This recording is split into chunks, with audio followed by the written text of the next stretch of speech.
संतप्त भावनेतून तहसीलदाराची गाडी फोडली म्हणून माझ्यावर गुन्हा दाखल झाला। 3 दिवस मला मध्ये ठेवलं, पण सरकारनं चांगलं धोरण राबवावं। येत्या काळात आज तर तहसीलदाराची गाडी फोडली, येत्या काळात जर लवकरात लवकर या हिवाळी अधिवेशन मध्ये कर्जमाफी झाली नाही तर कुठल्याही आमदाराला, खासदाराला किंवा मंत्र्याला आम्ही आमच्या मतदारसंघात किंवा रोडवर हिंडू देणार नाही, असं मी सरकारला आमचं आव्हान आहे।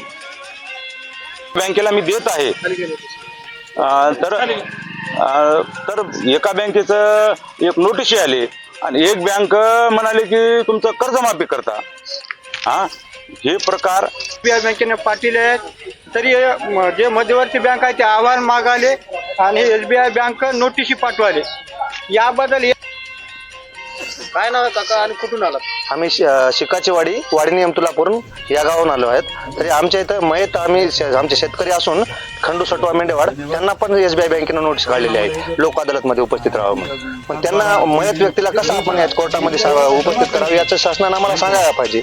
आता याच बँकेबरोबर स्टेट बँकेबरोबर व्यापारी सुद्धा बँका, खाजगी बँका सुद्धा शेतकऱ्याला नोटिसा काढत आहेत किंवा त्यांना कॉल करतायत किंवा त्यांचे प्रतिनिधी घरी येऊन शेतकऱ्याचे कर्ज तुम्ही भरून घ्या, रिन्युअल करून घ्या या संदर्भात तगादा लावत आहेत, घरी येऊन बसत आहेत। तर शेतकऱ्यांना अशा प्रकारचं सोयाबीन झाले, कापूस आमच्याकडे पावती आहे, कापसाची जागा आता एका बॅगला एकरमध्ये कापसाचं आम्हाला काहीच त्याच्यात 50 किलो कापूस झालाय। आम्ही सरकारला कशा पद्धतीने कर्ज परतफेड करायला पाहिजे, आमचा उदरनिर्वाह करणं होत नाही, तर शासनाला आम्ही कशा पद्धतीने भरावं याचा आम्हाला शासनानं सांगावं।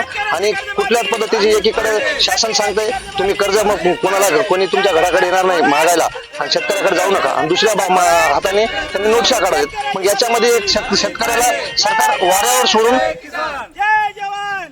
संतप्त भावनेतून तहसीलदाराची गाडी फोडली म्हणून माझ्यावर गुन्हा दाखल झाला। 3 दिवस मला मध्ये ठेवलं, पण सरकारनं चांगलं धोरण राबवावं। येत्या काळात आज तर तहसीलदाराची गाडी फोडली, येत्या काळात जर लवकरात लवकर या हिवाळी अधिवेशन मध्ये कर्जमाफी झाली नाही तर कुठल्याही आमदाराला, खासदाराला किंवा मंत्र्याला आम्ही आमच्या मतदारसंघात किंवा रोडवर हिंडू देणार नाही, असं मी सरकारला आमचं आव्हान आहे।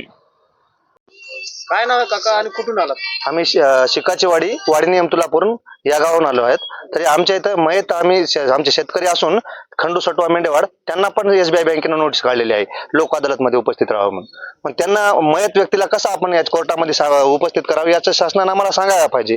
आता याच बँकेबरोबर स्टेट बँकेबरोबर व्यापारी सुद्धा बँका, खाजगी बँका सुद्धा शेतकऱ्याला नोटिसा काढत आहेत किंवा त्यांना कॉल करतायत किंवा त्यांचे प्रतिनिधी घरी येऊन शेतकऱ्याचे कर्ज तुम्ही भरून घ्या, रिन्युअल करून घ्या या संदर्भात तगादा लावत आहेत, घरी येऊन बसत आहेत। तर शेतकऱ्यांना अशा प्रकारचा सोयाबीन झाले, कापूस आमच्याकडे पावती आहे, कापसाची जागा आता एका बॅगला एकरमध्ये कापसाचं आम्हाला काहीच त्याच्यात 50 किलो कापूस झालाय। आम्ही सरकारला कशा पद्धतीने कर्ज परतफेड करायला पाहिजे, आमचा उदरनिर्वाह करणं होत नाही, तर शासनाला आम्ही कशा पद्धतीने भरावं याचा आम्हाला शासनानं सांगावं।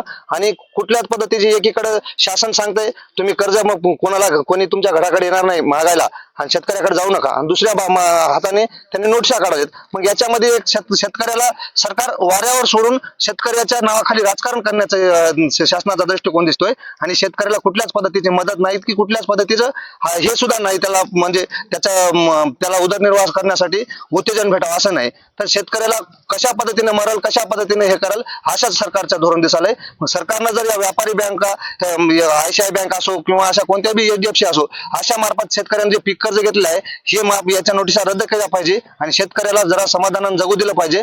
नसेल तर आम्हाला आत्मदान केल्याशिवाय पर्याय नाही। आणि शासनाने या हिवाळी अधिवेशनामध्ये आमच्या इथल्या लोकलच्या आमदारांना, श्रीजयाताईंना याचा मुद्दा मांडून शेतकऱ्याला न्याय देण्याचं काम करावं, नाहीतर शेतकरी तुम्हाला कुठे बी रस्त्यावर फिरू देणार नाही याची दखल घ्यावी। जय जवान, जय किसान, जय जवान, जय किसान। कशा संदर्भात तुम्ही तहसीलदाराचे निवेदन दिला, काय मागणी होती? साहेब, आम्हाला सरकारने सांगितलं की संपूर्ण 7/12 कोरा करू असं त्यांनी जाहीर केलेलं आहे। तरी जाहीर केल्यानं नोटिशी कोणी पाठवू देणार नाही कोण्या बँकेला, त्यामुळं हे नोटिशी आम्हाला SBI बँकेने पाठवले आहेत। तरी जे मध्यवर्ती बँक आहे ते अहवाल मागाले आणि SBI बँक नोटिशी पाठवाले।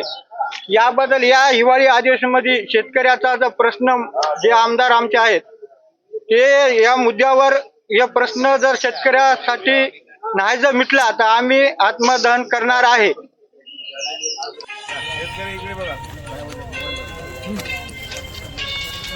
कापसाला भाव नाही, सोयाबीनला भाव नाही आणि सरकार बघा हे notice दाखवा.